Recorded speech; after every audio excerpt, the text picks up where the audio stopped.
In this presentation, I am explaining you standard payment institution and major payment institution about license application and documents that you require at the time of filing of the licenses.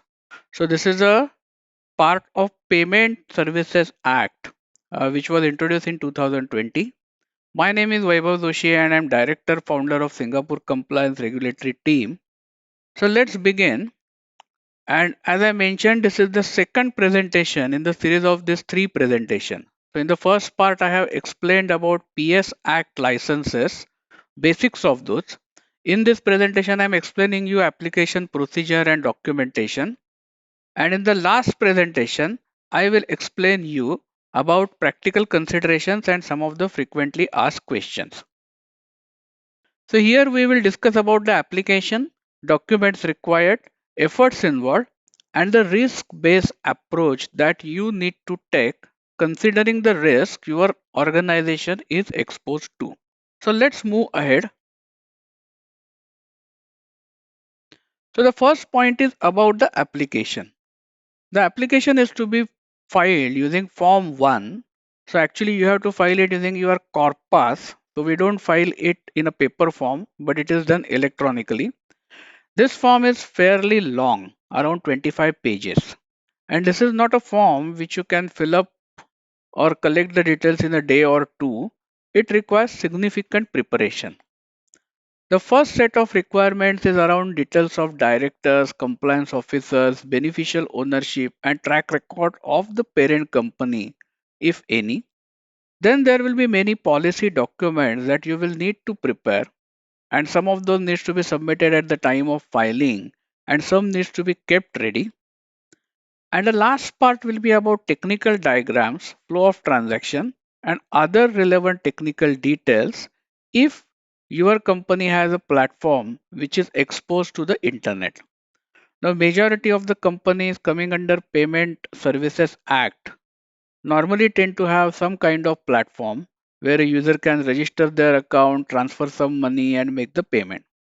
So, if you have any app, any web app, or any website where these services are provided, then this third part will need to be complied with. So let's go through the documents that you need to prepare. And the first set of documentation required normally involves low effort. What that means is the document that I'm mentioning here, you will be able to compile with relative ease. So these documents are as follows. Business profile of the Singapore entity for which you are seeking the license, organizational chart showing main stakeholders in the company like directors, compliance directors, CFO, and so on, shareholding chart of the company, business profile of the parent entity. So in case your company in Singapore is actually subsidiary of another company which is already established overseas, then the business profile of the parent entity will be required. CV of the compliance manager, audited financial statements of the company or group. Now, this is not compulsory. If you are a pure new startup, then you may not have these documents with you. Then a letter explaining that situation needs to be attached. Then the next one is a letter of responsibility from parent company if parent company exists. So in this letter, the parent company undertakes the responsibility of managing or compensating if anything goes wrong with the operations of this Singapore subsidiary. Now, the reason why I have written moderate here is because the letter is not overly complex, but you might need to take a legal opinion in your parent company country whether this kind of letter can be provided or not. And the last one will be required is audited results of the parent letter of responsibility provider. So these documents are required at the time of filing of the form, and I will say that efforts involved are not significant. The next set of documents is what I will call in which significant efforts are involved. So these documents are as follows.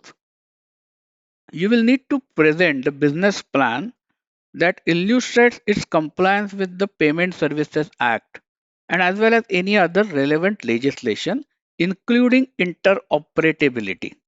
So interoperability is an aspect of IT system where your systems can operate along with the systems of other banks or financial institutions or any other startup who is working in this space. The next thing that you will require is anti-money laundering and CFT policies and procedures. Now these policies must be in compliance with notices PSN 01 to 03, which are issued by the Monetary Authority of Singapore. The next one will be anti-money laundering enterprise-wide risk assessment and implementation plan. So you will have to conduct this assessment, and there's no specific notice number, though MAS has issued some guidelines on this topic. The next point is TRM, Technology Risk Management Policies. So as I mentioned, majority of the payment services companies has some kind of web app or an app which can be run on Android or Apple. So you will have to comply with technology risk policies. And again, MAS has issued guidelines about it.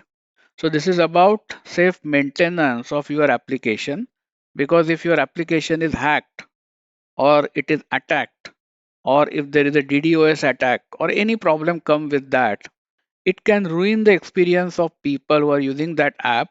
And if significant number of users are on that app, that can be really problematic.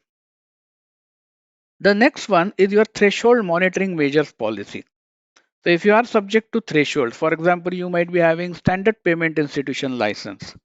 In that case, you will have to write a policy about it. And the last one will be complaints handling and disclosure of information and communication. So for this policies, there are MAS notices PSN 07 and PSN 08. Now, all these documents normally involve significant efforts.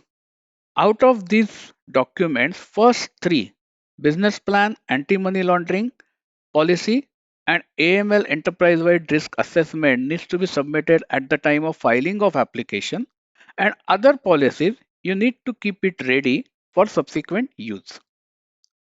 Moving on to the next slide then, there are still few more documents where I will say moderate efforts are involved.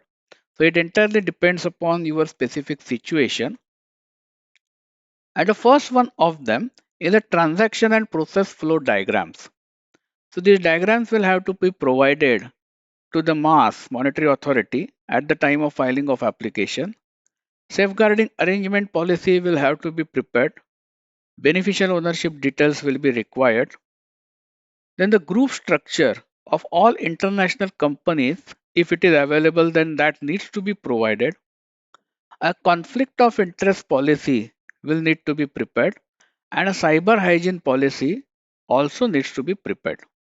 So out of all these documents, generally there are no reference documents available on MA's website except for the cyber hygiene policy, which is governed by the notice number 06. So as you can see, the efforts involved in some of these documents can be quite high. And some of the documents, as I mentioned, are required at the time of form filing, and other documents are required later on.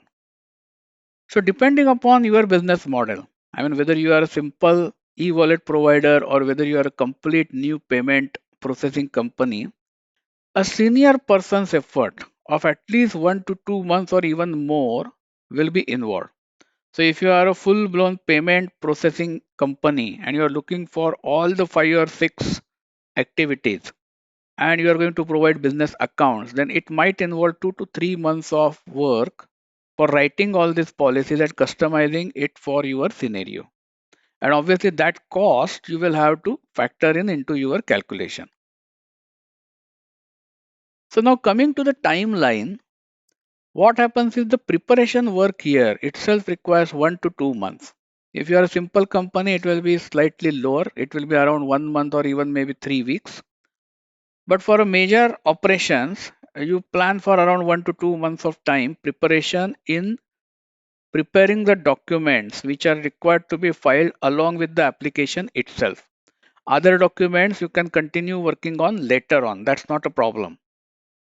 And then once it is submitted to Monetary Authority of Singapore, MAS will take processing time of 6 to 9 months, depending upon how much workload they have. Currently, MAS is experiencing a high workload, so it might be even more than this. And the last thing you will have to keep it in mind is customization will be required for these policies using risk-based approach.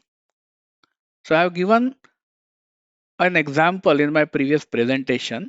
So there can be a simple model where a taxi company is providing e-wallet to its customers where people can keep some money like $100 or $200, and that money can only be spent on that taxi company bill payment. So this is a very simple model. There is a very low amount threshold as well as very low risk of money laundering here.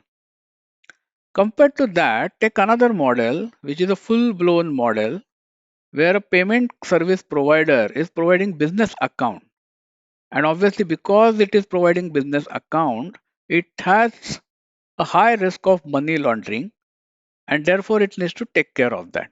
So when we are designing policies for these two scenarios, obviously we will have to take a risk based approach. For a taxi company, the AML policy might be only 10 pages long, whereas for a complex model, it might cross 50 pages and may have multiple checks and controls implemented.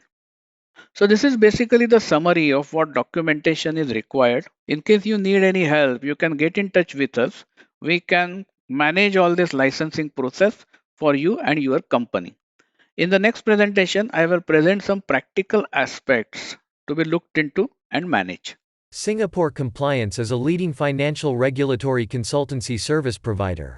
For any financial licensing application, advisory and audit requirements, please feel free to contact us.